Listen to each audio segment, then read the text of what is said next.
When considering nationalism, it is important that a nationalist be able to define his group. If he cannot do this, then he runs the risk of trying to include all sorts of people in his group, even those who wish his group harm or belong to other groups. Genetic testing is the obvious solution, but to belong to a nation is more than a matter of genes. The Australians and the English share genes, but they are separate groups. We cannot insist that the Australians must accept the English as Australians or vice versa. The Australians need a way not to be English, and the English Australian. I propose a 4-step test. The 4 steps are racial, lingual, ancestral, and finally a test of loyalty to the group. Let us take the Irish as an example with which to illustrate these tests as we go. The racial test reflects the diversity of mankind all across the world. Certain physical traits emerge as a result of climate or of genetic isolation in a particular region of the globe.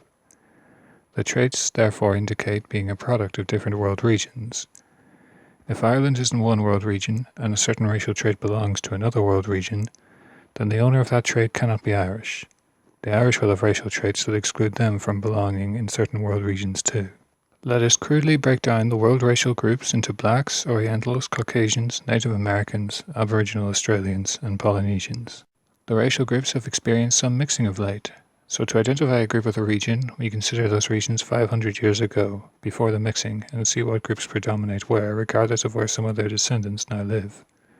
Thus, racially, Europeans do not belong in the Orient, despite many living there today. Ireland, located in Europe, is not the territory of the Blacks, Orientals, Native Americans, Aboriginal Australians, or Polynesians. Thus, we can exclude those groups from being Irish. The racial test alone is helpful for zooming in on the Irish, but we are not there yet. We must still contend with the peoples from northern India, Pakistan, and Afghanistan, to Morocco, Western Russia, and Europe, and their descendants today living in other world regions, such as those in South Africa, Australia, New Zealand, and the Americas. After racial differences, perhaps the most obvious difference between groups is what language they speak as their first language. All peoples have a lingua franca, and it tends to be different from people to people, so we can use it to zoom in on the Irish again. The Irish are people who speak English and Irish as their first languages. These are the languages spoken in the home as children, in which they become fluent without the need for schooling. Any peoples whose first languages are not Irish or English are therefore not Irish. This helps us to zoom in on the Irish, but we still must contend with the British, the Americans, Canadians, Australians, New Zealanders, and South Africans, who all speak English as their first language. Now that we have already narrowed down our race and language, we can look at who actually lives in Ireland, or rather, who has ties to Ireland. We take our candidate Irishman and we examine his immediate ancestry, back to his great-grandparents, and we see where did they all live and where were they born.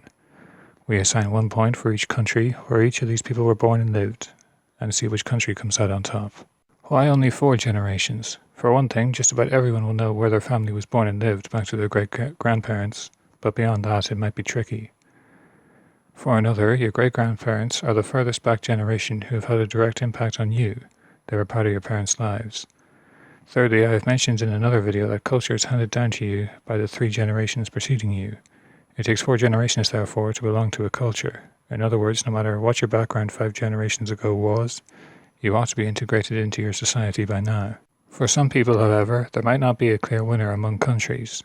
They might have a hopelessly mixed ancestry. For others, we might have what we might call the unionist problem.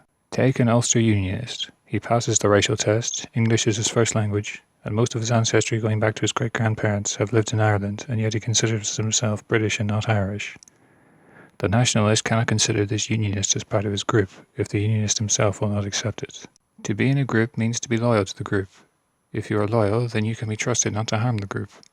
This defines loyalty to a group as holding the interests of the group higher than your own interests. Interests are things like survival, and anything that eases survival. To be loyal to a group means that you want it to survive and to survive more and more easily, even if it costs you your own survival or ease thereof. To be loyal to the Irish, for example, is to want them to survive today, to be free of war and disaster, to survive in the future, to reproduce, to be healthy and wealthy, these 2 make the first 2 easier, and confident, the group is itself happy to take action to ensure its own survival, and to be safe and in control of its own affairs, not dependent on other groups for survival, or to take or support action to ensure these outcomes. To be disloyal to the Irish is at best to be loyal to some other group before the Irish, and at worst to want them dead now by killing them, or dead later by preventing their reproduction. To be poor and sick, these 2 make the first 2 more likely. to lack confidence, not to take any action to ensure its survival or to prevent its death, and to lose control of their own affairs, to put them at the mercy of other groups, or to take or support actions to ensure these outcomes. Our unionist is loyal to Britain and the British rather than the Irish, so our nationalist cannot include the unionist in his group that he wants to defend. Similarly, the nationalist cannot include Muslims who are loyal to other Muslims, Jews who are loyal to Jews, communists who are loyal to workers as a group but not to the Irish as a group, globalists who are loyal to themselves only, etc.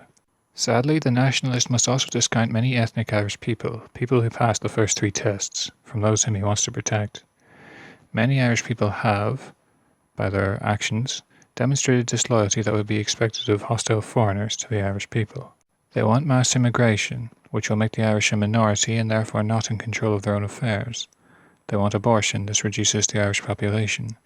They want homosexuality, this serves the interests of globalists and overlords, not the Irish. They oppose nationalist groups, this is the action of a hostile foreign group, and so on.